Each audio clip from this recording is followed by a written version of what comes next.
l'Association des juristes sénégalaises pour l'opportunité qu'ils m'ont donnée aujourd'hui d'assister à cette importante cérémonie de bilan, je dirais, des avancées sur le protocole de Maputo. Et je profiterai de cette occasion pour remercier l'Association des juristes du Sénégal, parce que c'est notre partenaire privilégié dans la prise en charge des victimes de violences.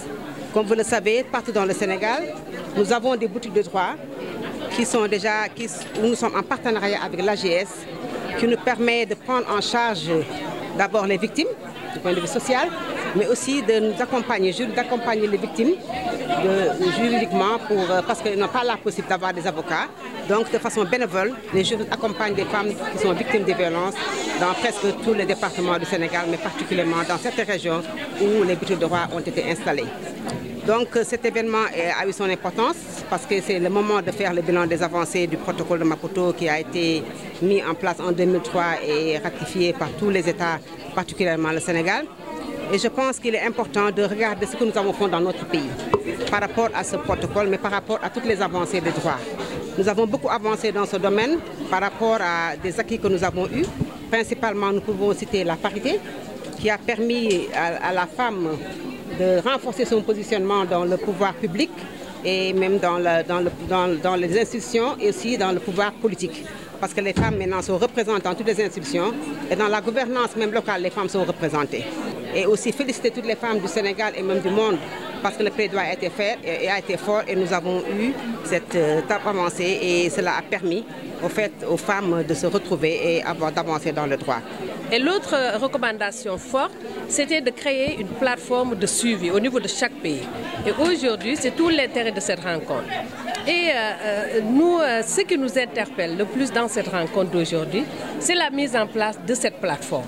C'est vrai, nous allons faire des panels qui vont nous permettre d'évaluer au niveau de chaque pays quel est l'état de mise en œuvre, c'est-à-dire quelles sont les avancées au niveau de chaque pays et quels sont les défis qui restent à relever par rapport à la mise en œuvre concrète du protocole de Maputo. Mais l'objectif majeur, c'est la mise en place de la plateforme. C'est une première en Afrique. Nous n'avons pas pu le faire avec l'Afrique dans sa globalité, mais nous avons une première étape, c'est de créer une plateforme francophone africaine de suivi au niveau de chaque pays.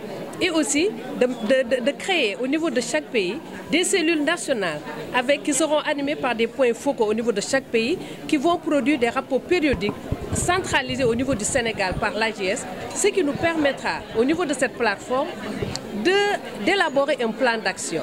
Et l'intérêt de ce plan d'action que nous comptons élaborer avec cette plateforme, c'est d'essayer de voir comment inscrire maintenant désormais le plan d'action de cette plateforme dans l'agenda de nos chefs d'État au niveau de nos instances régionales et sous-régionales, c'est-à-dire l'Union africaine et la CEDEAO.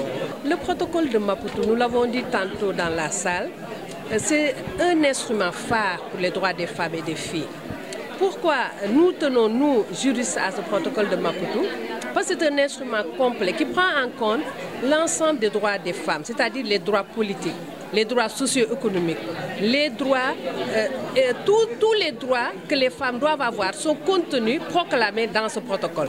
En plus, ce protocole prend en compte aussi des groupes vulnérables tels que les femmes, personnes âgées, telles que les petites filles et telles que aussi les personnes en situation de handicap. C'est tout l'intérêt de ce protocole. Et on s'est dit, tous les droits qui sont proclamés dans ce protocole, si ces droits sont mis en œuvre aujourd'hui dans nos différents pays, je crois que les femmes seraient autonomes, plus autonomes juridiquement, économiquement, pour pouvoir contribuer davantage dans l'essor de nos pays africains.